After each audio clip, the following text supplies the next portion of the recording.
Okay, so if you're going to do this with a knife, make sure the blade part that could, hurt you terribly is pointing away from you. You put it flat on there, smush it, and then take the papery bits off. When you're done doing that and you're done dropping things on the floor, there's also a harder little end at the bottom, and you just cut that off. And then when you have all of it ready, you can kind of chop it up to whatever size you want.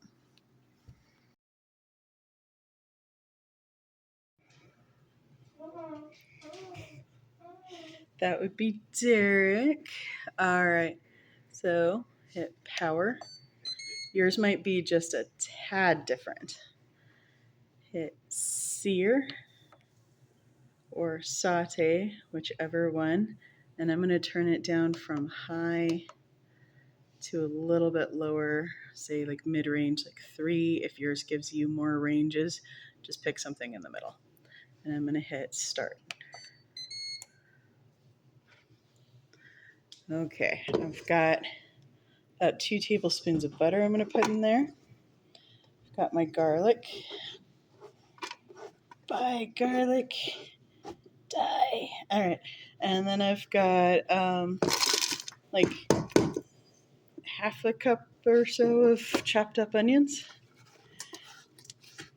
If I'm not going to use a whole onion, I chop it into like just the big rounds that kind of look like a hamburger patty with a whole bunch of little rolls inside. Ogres are like onions. So anyway, so I chop it into that, put it in a bag and freeze it, and that way I can really easily have some onions for later. So that's what I did with these ones.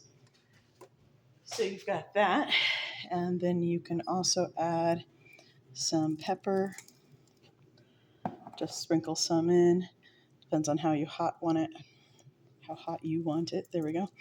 Some salt, and if you have it and you want, some paprika.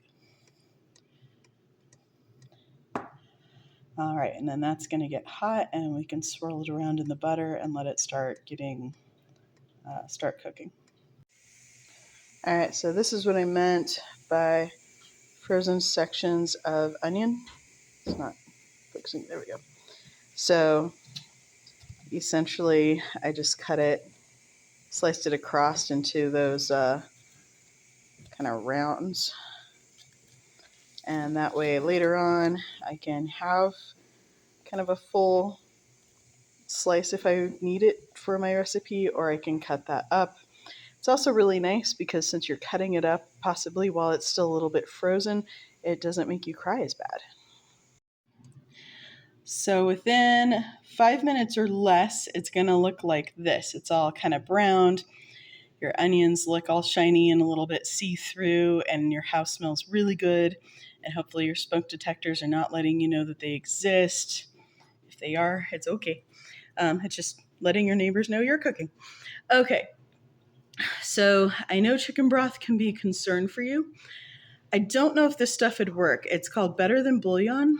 It's roasted chicken base. It's basically concentrated chicken stock, but it doesn't say anything about celery, rosemary, or carrots in the ingredients. It does say natural ingredients, so we'll have to gamble unless you know of a chicken broth that works well for you.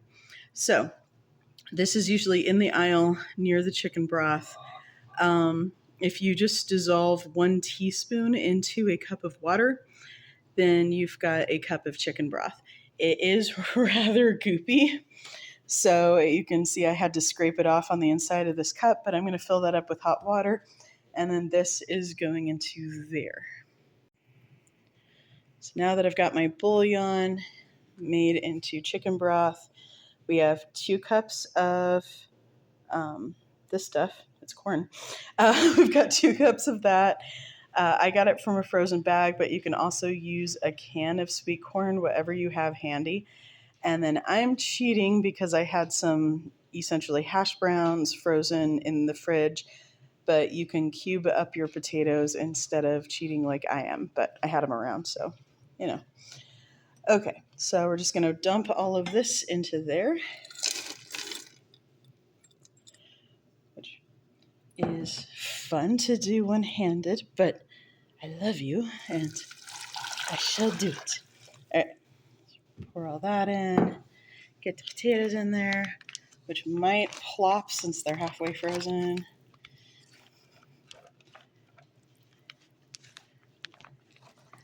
Whee.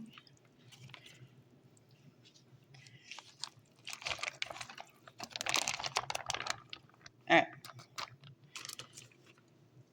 So all of that's in there, and then we're going to start it. So you can pressure cook it if you're hungry now and you want to get this done within just a little bit, or you can put it on slow cook if you want to get something started and be able to add just one or two things and eat tonight when you're home from work. So it just depends.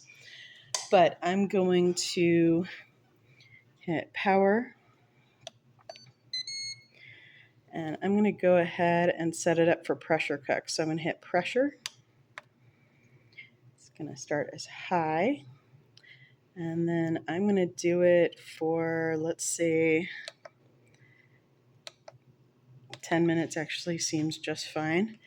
And then with this guy, of course, you need to get out that second lid. So you've got that one up. Then we're going to put this one on. So it goes with that dealie in the back. You start with it, kind of fiddle around, start with it to the side, and then turn it, and it's all locked. And once that's done, you can hit start. Like I said, yours might be just the tiniest bit different, but when I looked at the buttons, it was pretty similar.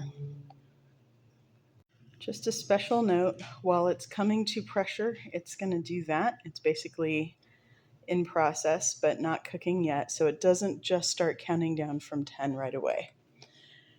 This little dealie in the back, you've got raised plastic bits here that says seal, and one over here that says vent. So it's over on, it toggles back and forth. Again, yours might be a tad different. So this one's in the seal position, which means as it builds up pressure inside of there, it's going to heat up and it's going to make pressure inside of the container. And that dealie is how you'll release that pressure later when it's time. So it's going to get up to pressure, and once it's pressurized, then it's going to count down from 10. Alrighty, so if you're anything like me, you got distracted, you missed the beep, and now the clock is counting up instead of down. That means it's counting how many minutes it's staying warm instead of how many minutes it has left to cook. So if it's counting up, it's done. All right, so we're going to look up here on the venti guy, and you're just going to switch that over. It's going to be exciting for a minute.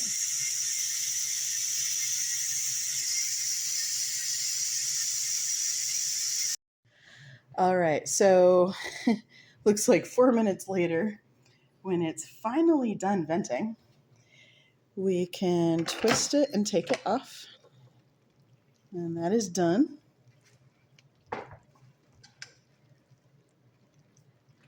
Stir things around, see what it looks like.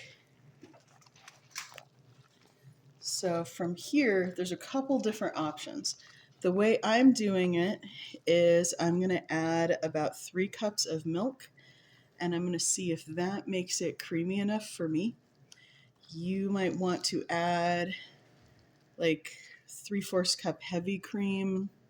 You know, there's all kinds of different options depending on how creamy you want to do it, and also how much of what you have around the house and what's convenient.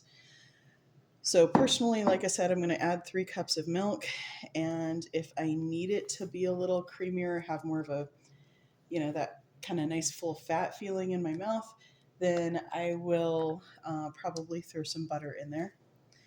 You can also, if you have them and if you want to, cut in some green onions. And the other factor is if this isn't thickening up the way you'd like, I'm going to show you how I'm going to try to do a bit of a voiceover here because the audio didn't work out well while I was doing this. I held back some of the milk before I put it in, and then I'm going to add about a teaspoon of cornstarch, which is going to help the soup thicken up. You want to add it to the milk independently. You don't want to add cornstarch to anything all on its own first, because it has a tendency to clump together and then it doesn't spread out within the soup and actually work as a thickening agent. It just stays there as a yucky clump that you end up biting into. So you put it in there, stir it around with a fork, and then dump it into in your the soup. Because for whatever reason, if you add the cornstarch into the whole chowder, thing, I guess, it can make a clump and it's not doing what you want it to. So from there, you can just pour that in and stir it around, and it will help it kind of thicken up a little bit more into that thick, creamy soup you're going for, as opposed to staying very runny. So I'm going to let that hang out on keep warm for a little while. I haven't changed anything, so as you can see, it's still counting up. It's still just keeping it warm. I'm going to let that hang out and get a little bit thicker. I'm going to taste it. There's nothing in here that's raw, so you can totally taste it, see if it's tasting right, and if you need something different, go ahead and add it. If it needs more salt, pepper, like I said, butter, whatever, go for it. All right, so it is all done. You can see it got nice and thick, which is very cool. I did end up putting a little bit more butter in it for my taste. I also put in salt, a little bit more pepper, and then garlic powder, and I ended up putting in mustard powder. So, but that's for my taste. Whatever works best for you is great. The other thing that you can do is you could have put in some meat. So you can do that now with some cubed up ham or something like that. It would also possibly be really good with hamburger. And you could have potentially, when you were sauteing the garlic and the onions, you could have potentially put in some meat of, like I said, hamburger, ham, that kind of thing, bacon, about at that time, and kind of sauteed that around and cooked it and gotten it all brown. So anyway, so that's always a possibility. Other things you can do is before you're about to eat it, you can definitely put on some cheese on top and get that going. Of whatever kind makes sense to you, whatever kind tastes good on potatoes. So, cheese, potatoes, not a bad plan all the way around. The other thing is this does make quite a big vat of potato stuff. So if you don't want to be eating it for the next week, you can also do this in a half recipe.